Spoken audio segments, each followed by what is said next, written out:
Jack Henderson's truck rumbled into the expansive parking lot of the private airport hangar.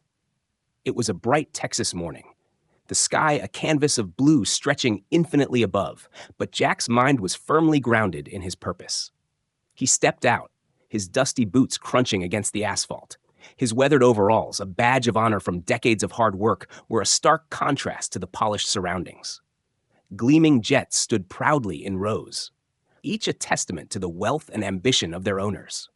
Jack walked toward the main office, feeling the weight of curious and judgmental stares. Inside, the cool air and modern decor provided no warmth. He approached the front desk, where a young receptionist glanced at him with a mix of surprise and uncertainty. "I'm here to inquire about a jet," Jack said, his voice calm but firm. Before the receptionist could respond, a well-dressed man appeared, adjusting the cuffs of his tailored suit. "Good morning. I'm Brian, one of the sales consultants here. Can I help you?" Jack extended a hand. "Jack Henderson. I'm looking to buy a jet." Brian's smile faltered briefly as he sized up the man before him. "A jet? For personal use, or?" "For my business," Jack replied without elaborating, meeting Brian's gaze evenly. Brian's condescending chuckle was barely masked. "Well, Mr. Henderson, why don't we start by looking at some options?" Jack followed Brian across the hangar, ignoring the sideways glances from staff and other clients. They stopped in front of a sleek aircraft. "This is the Maverick 300, Brian said, his tone laced with pride. "Top of the line. But, let me show you something a bit more practical." Jack raised an eyebrow but said nothing. He wasn't here to impress anyone. He was here to make a calculated decision that would propel his business forward. As Jack examined the jet, his mind drifted back to where it all began. The Henderson family farm had been in decline when Jack took over at the age of 21. His father's death left him with acres of overworked soil, outdated equipment, and a mountain of debt. Many advised him to sell the land, but Jack saw something others didn't: a chance to rebuild. Jack's days started before dawn and ended long after sunset. He learned to repair broken machinery himself, saving every penny he could. Despite the grueling work, the farm barely broke even in those early years. Then came the drought of '95. Crops withered, and the future seemed bleak. But Jack refused to give up. Sitting at his kitchen table one night, staring at a pile of unpaid bills, he had an idea: direct-to-consumer delivery. If he could bypass the middlemen, he could sell fresh produce directly to urban customers willing to pay a premium for quality. The idea was bold, untested, and risky. But Jack threw himself into it, designing a simple website and partnering with local delivery services. The first year was tough, with countless logistical hiccups and skeptical customers. Yet word spread about the Henderson farm's fresh, sustainably grown produce. By the third year, demand had skyrocketed. Jack reinvested every dollar into the business, buying better equipment, hiring skilled workers, and expanding his operations. Over the next 2 decades, the small farm grew into a regional powerhouse, supplying fresh goods to 10 states. Now, at 52, Jack stood at a pivotal moment. The jet wasn't a luxury, it was a necessity. It would allow him to deliver produce faster and farther, ensuring his business stayed ahead in an increasingly competitive market. Back in the present, Brian's voice broke through Jack's thoughts. "This one's more suitable," Brian said, gesturing to a smaller jet. "It's affordable and efficient, which I imagine is what you're looking for." Jack studied the plane, his expression unreadable. "What's the cargo capacity?" he asked. Brian hesitated, clearly unprepared for the question. "Well, it's not really designed for cargo, per se." Jack nodded slowly. "I need something that can handle modifications for refrigerated transport." Brian blinked. "Refrigerated transport? For what exactly?" "Produce," Jack said simply. Brian's smirk returned, this time tinged with disbelief. "You want to buy a jet for fruits and vegetables?" Jack met his gaze steadily. "That's right. And I'm not leaving until I find the right one." Brian's laughter, low and incredulous, echoed through the hangar. "Mr. Henderson, jets like these are built for corporate executives, private travel, maybe a high-end logistics company, not transporting lettuce and carrots." Jack didn't flinch. He had faced dismissive attitudes like Brian's many times before. Still, the salesman's tone grated on him. Jack took a slow breath, holding back the sharp reply forming in his mind. Before he could respond, another man approached. He was younger than Brian, dressed professionally but with a more approachable demeanor. His sharp gray suit was accented by a friendly smile. "I'm Chris, another sales consultant here. Anything I can assist with?" Brian was quick to cut in. "Jack here, Mr. Henderson, is considering purchasing a jet for agricultural transport." He couldn't hide the slight edge of mockery in his voice. Chris raised an eyebrow, but his smile didn't waver. "That's an interesting use case. Would you mind telling me more about what you need?" Relieved to encounter a different energy, Jack explained. "I run a farming business. We ship fresh produce to cities across the region. Demand's growing faster than we can manage, and refrigerated trucks aren't cutting it anymore. I need something faster and more reliable to expand our reach." Chris nodded thoughtfully. "I see. It's not a typical request, but jets are adaptable.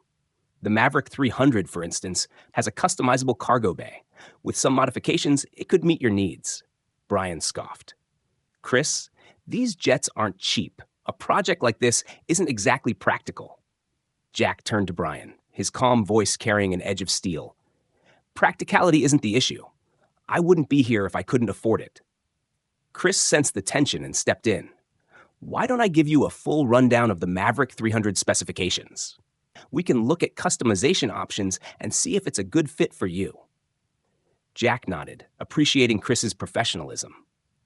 As they moved toward the jet, Brian trailed behind, his disbelief visible in every step. Inside the Maverick 300, Chris began explaining the plane's features, pointing out areas that could be modified for Jack's needs. Jack listened intently, asking questions about fuel efficiency, weight capacity, and refrigeration capabilities. Brian, standing to the side, occasionally interjected with dismissive remarks, but Jack ignored him. Finally, Chris handed Jack a tablet displaying the jet's specifications. "Take your time to review this. If you have any other questions, let me know." Jack studied the screen, the numbers and features aligning with his vision. "This could work," he said after a moment, "but I need to know the maximum cargo load with the modifications." Chris nodded. "I'll get those figures for you. It's a smart investment, Mr. Henderson. If you're expanding operations, this jet could give you a significant edge." Brian crossed his arms. "Assuming it's even within budget," he muttered. Jack looked up, his gaze steady. "It's not the budget you should worry about, son. It's whether your team can deliver what I need." Chris smiled, impressed by Jack's calm confidence. "Fair enough. Let's sit down and go over the details in depth." They moved to a nearby office overlooking the hangar. The space was sleek and modern, its glass walls giving a clear view of the jets outside. Chris spread out documents and blueprints, walking Jack through potential customizations. As they discussed options, Brian leaned against the wall, occasionally shaking his head. Finally, he couldn't hold back any longer. "I'm sorry, but this feels like a waste of time. These jets aren't designed for farming operations. This isn't a cargo plane dealership." Jack leaned back in his chair, fixing Brian with a level gaze. "Do you know how much my business generates annually?" Brian hesitated, caught off guard. "I wouldn't know." "Last year, we hit $12.8 million in revenue," Jack said evenly. "We employ 50 people, and our products reach over 10 states. That's why I'm here, because we're growing, and I need this jet to keep up with demand." Chris's eyes widened slightly, but he recovered quickly, nodding in acknowledgement. Brian, however, looked stunned, his dismissive demeanor faltering. "I've spent 30 years building my business from the ground up," Jack continued. "I don't waste time or money. If I'm sitting here, it's because I know exactly what I need, and I can afford it." The room fell silent for a moment. Chris broke it with a respectful nod. "Understood, Mr. Henderson. Let's make sure we get everything right." Jack turned his attention back to Chris, satisfied that his point had been made. The two delved deeper into the jet's specifications, discussing how to optimize it for transporting fresh produce. Brian, now noticeably quieter, watched the exchange. For the first time, he seemed to grasp the scale of Jack's vision and his mistake in underestimating him. As the meeting wrapped up, Chris promised to follow up with additional details and customization plans. Jack stood, shaking his hand firmly. "I appreciate your help," Jack said. "You've been straightforward and professional. That means a lot." Chris smiled. "It's been a pleasure working with you. I'll make sure we deliver exactly what you need." Jack glanced at Brian, who quickly looked away, his earlier arrogance replaced with visible discomfort. Satisfied, Jack walked out of the office, his determination stronger than ever. Jack returned to the hangar the following morning for a follow-up meeting. Chris was already waiting for him, a folder of updated specifications in hand. The younger salesman greeted Jack with the same professional demeanor as before. However, as Jack approached the office, he noticed Brian lingering by the door, looking uncharacteristically uneasy. "Mr. Henderson," Brian began, his tone far more subdued than the day before. "I owe you an apology." Jack paused, raising an eyebrow. He wasn't one to hold grudges, but he also didn't believe in hollow gestures. "Go on," he said evenly. Brian shifted uncomfortably. "I misjudged you yesterday. I let my assumptions cloud my judgment, and I didn't give your business the respect it deserves. That was unprofessional, and I'm sorry." Jack studied Brian's face, searching for sincerity. The man's posture was stiff, but there was a flicker of genuine regret in his eyes. After a long moment, Jack nodded. "Apology accepted. Now let's focus on what matters, getting this deal done right." Brian looked relieved, though the lingering tension in his shoulders suggested he wasn't entirely at ease. Chris stepped in, smoothly redirecting the conversation. "We've refined the customization plan based on your input yesterday, Mr. Henderson. Let's go over the updates." The three men settled into the office. Chris laid out the revised plans, which included adjustments to the jet's cargo bay to accommodate refrigeration units and reinforce storage compartments. He explained how these modifications would maintain the produce's freshness during transport.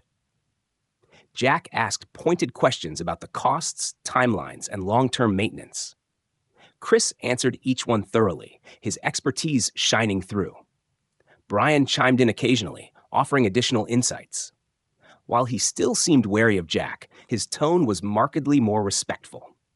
As the discussion progressed, Jack noticed Brian making an effort to contribute meaningfully.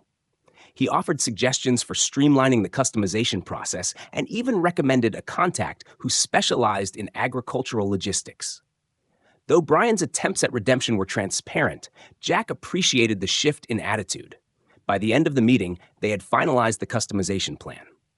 Chris summarized the next steps, promising to oversee the process personally. "We'll keep you updated every step of the way," he assured Jack. "If there's anything else you need, just let us know." Jack shook hands with both men, his grip firm. "I appreciate the effort you've put into this. Let's make it happen." As he left the hangar, Jack felt a sense of satisfaction. The deal was progressing, and the jet was one step closer to becoming a reality. Yet, he knew there was still work to be done. Not just with the jet, but with the broader challenges of running a growing enterprise. After leaving the hangar, Jack made his way to the main lobby to confirm some paperwork. As he approached the reception desk, a commotion caught his attention. A young man, barely in his 20s, stood in front of a stern-looking manager, his face flushed with frustration. "Please, just give me a chance," the young man said earnestly. "I'll work harder than anyone else. All I need is an opportunity to prove myself." The manager shook his head dismissively. "We're looking for candidates with more experience. Come back when you've built a proper resume." Jack watched the exchange, the scene stirring memories of his own struggles as a young man. He remembered the doors slammed in his face, the dismissive glances, and the uphill battle to prove his worth. The young man's shoulders sagged, but his resolve didn't waver. "Experience comes from doing the work," he argued. "How can I gain it if no one gives me a chance?" The manager folded his arms. "I'm sorry, but our decision is final." Jack stepped forward, his presence commanding attention. "Is there a problem here?" he asked, his tone calm but firm. The manager turned, startled. "Oh, no problem at all, sir. This young man was just inquiring about an apprenticeship position."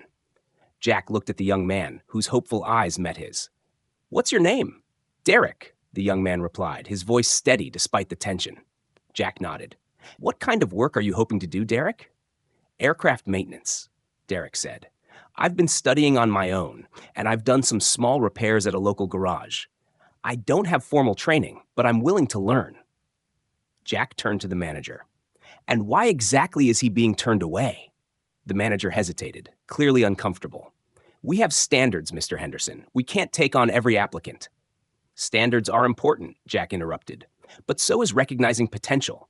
This young man is standing here, asking for an opportunity. That takes guts. Isn't that worth considering? The manager fidgeted, unable to meet Jack's gaze. We have a limited number of spots. Jack's voice grew firmer. Then make room for one more. Give him a trial period, 1 month. If he doesn't meet your standards, you can let him go.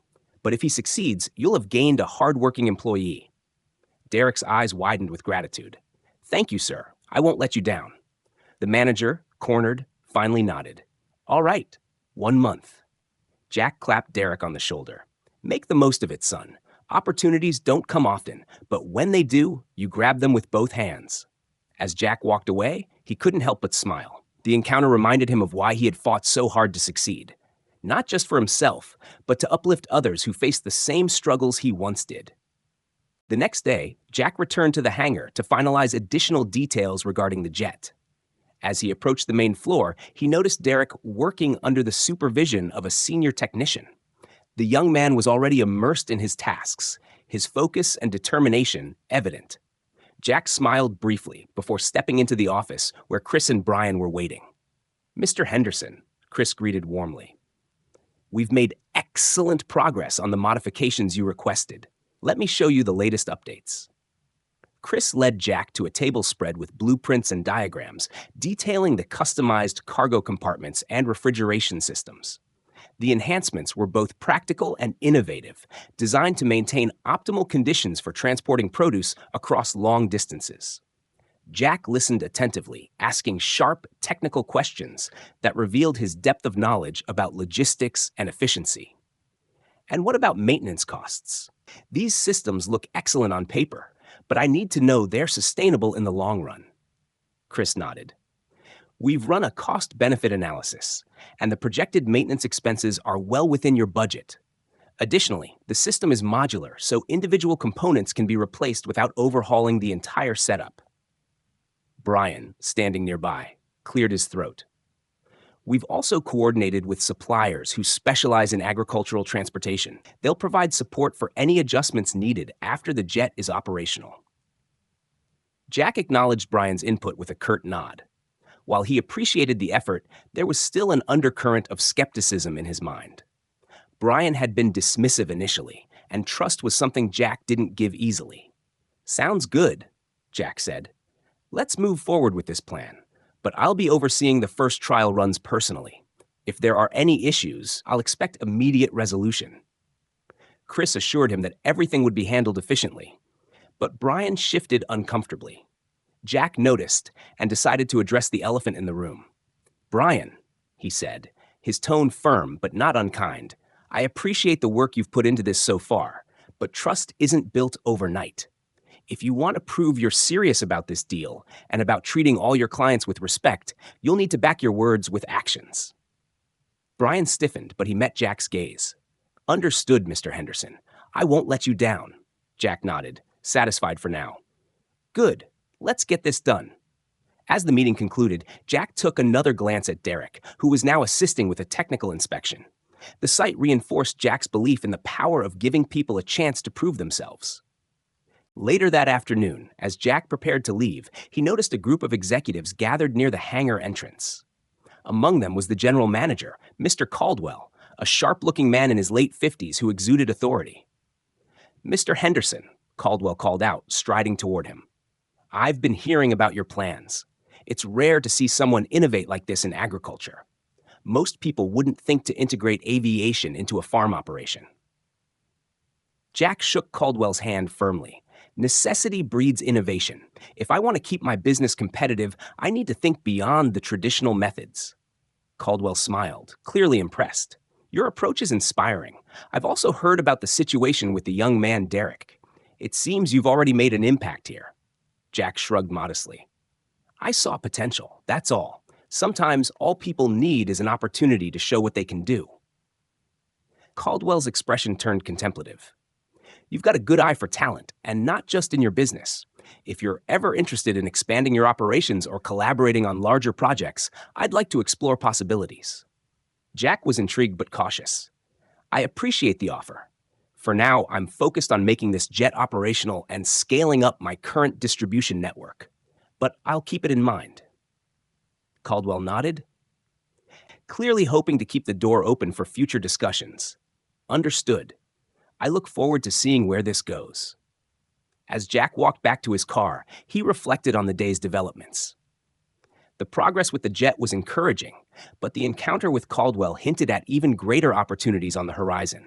For now, his focus remained clear: finalize the deal, implement the new logistics system, and continue building a legacy that proved innovation, hard work, and integrity could take a humble farmer further than anyone ever imagined. The following week, Jack returned to the hangar to finalize the purchase. The once tense atmosphere had shifted dramatically. The staff greeted him with respect, and the modifications he'd requested on the jet were nearly complete. Chris and Brian stood ready to walk him through the final inspection. "Good morning, Mr. Henderson," Chris began, gesturing toward the sleek Maverick 300. "Everything you requested has been implemented. The refrigeration units are installed and tested, and we've optimized the cargo capacity to maximize efficiency for transporting produce." Jack nodded as he ran a hand along the jet's polished exterior. "Let's take a closer look." Inside, the upgrades were as impressive as promised. The spacious cargo hold had been outfitted with advanced climate control systems, ensuring that even the most delicate fruits and vegetables could be transported without spoiling. The cockpit was equipped with state-of-the-art navigation technology, and the cabin had been streamlined to balance functionality with comfort for long-haul operations. Jack's sharp eye missed nothing. What about fuel efficiency? I can't afford to lose margins on excessive operational costs. Chris gestured to a tablet, displaying detailed performance metrics. "We've calibrated the engines to optimize fuel consumption. You'll save approximately 15% compared to the standard configuration. Additionally, we've arranged a partnership with fuel suppliers to offer discounted rates for agricultural transport." Impressed, Jack nodded. "It's clear you've taken my concerns seriously." He turned to Brian, whose demeanor had changed significantly over the past week. "Brian," Jack said, his voice measured, "you've stepped up since our first meeting. I'll admit, I didn't think much of you at first, but you've proven me wrong." Brian straightened, meeting Jack's gaze. "Thank you, Mr. Henderson. I regret how I handled our initial meeting, and I'm committed to making this partnership a success." Jack extended his hand. "Let's make it official then." The room buzzed with activity as contracts were signed and final terms agreed upon. The Maverick 300 was officially Jack's, and the groundwork for his ambitious expansion was laid. As the meeting concluded, Jack gathered the staff for a brief address. "I came here as a farmer, not a businessman. But I've learned that success comes from seeing potential where others don't. I want to thank those of you who treated me with respect from the start. And for those who doubted me, I hope this experience has taught you something about looking beyond appearances."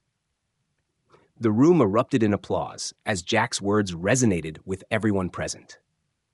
With the jet now fully customized and ready for operation, Jack's vision began to take shape. The Maverick 300 made its first flight under his watchful eye, transporting a shipment of fresh produce from Mississippi to New York City in record time. The efficiency of the new system transformed his business, enabling him to meet growing demand while maintaining the quality that had earned him loyal customers. But Jack's influence extended far beyond his farm. His story began to circulate, inspiring other entrepreneurs to think outside the box. Articles were written about "the farmer with the jet," highlighting his innovative approach to agriculture and logistics. Jack was invited to speak at conferences where he shared his journey and encouraged others to challenge traditional boundaries. Derek, the young man Jack had championed, flourished in his new apprenticeship. Under the mentorship of senior technicians, Derek quickly proved his aptitude, earning praise for his hard work and eagerness to learn. Jack stayed in touch, offering guidance and encouragement whenever he could. One day, Derek approached Jack at the hangar. "Mr. Henderson, I wanted to thank you again for giving me a chance. I've learned so much, and it's all because you believed in me." Jack smiled, placing a hand on Derek's shoulder. "You earned it, Derek. All I did was open the door. The rest was up to you." As Jack prepared to board his jet for another delivery, he took a moment to reflect on how far he had come. From a struggling farmer in Mississippi to a trailblazer in the agricultural industry, his journey was proof that hard work, resilience, and a willingness to break the mold could lead to extraordinary success. But what mattered most to Jack wasn't the jet, the accolades, or even the wealth he had built. It was the knowledge that he had stayed true to his values, lifting others as he climbed, and showing the world that greatness could come from even the humblest beginnings. As the Maverick 300 soared into the sky, Jack felt a sense of fulfillment he hadn't known before. This was more than business. It was legacy, and it was only the beginning. Jack Henderson's journey was a testament to the power of resilience, vision, and integrity. He had started with little more than a patch of land, determination, and a dream to make life better, not just for himself, but for those around him. Through grit and innovation, he transformed his humble farm into a thriving enterprise that defied expectations and redefined possibilities in agriculture. But Jack's success was not just measured in profits or milestones. It was reflected in the lives he touched along the way. From giving a struggling young man like Derek a chance to pushing others to look beyond appearances, Jack proved that true leadership isn't about power. It's about purpose. The Maverick 300 became more than a jet. It became a symbol of what could be achieved with courage and creativity. Jack's story inspired countless others to embrace challenges and think differently, turning obstacles into opportunities. As he continued to soar, both literally and figuratively, Jack knew that his journey was far from over. For every field he had cultivated, every boundary he had broken, and every life he had uplifted, there were still new heights to reach. And with each step forward, Jack carried the same values that had guided him from the start: hard work, humility, and the belief that success is only meaningful when shared with others. In the end, Jack Henderson wasn't just a farmer who bought a jet. He was a visionary who showed the world that greatness can grow from the most unlikely of places, and that the seeds of hope and perseverance can yield a legacy that endures forever. Thank you so much for taking the time to listen to Jack Henderson's incredible journey. We hope this story inspired you and reminded you that with determination, resilience, and a kind heart, anything is possible, even from the humblest beginnings. If you enjoyed this story, please give it a big thumbs up and share it with your friends and family. And don't forget to hit that subscribe button and turn on the notification bell so you never miss another inspiring story like this one. Your support means the world to us, and it helps us continue creating content that uplifts and motivates. Thank you for being part of our community, and we'll see you in the next video.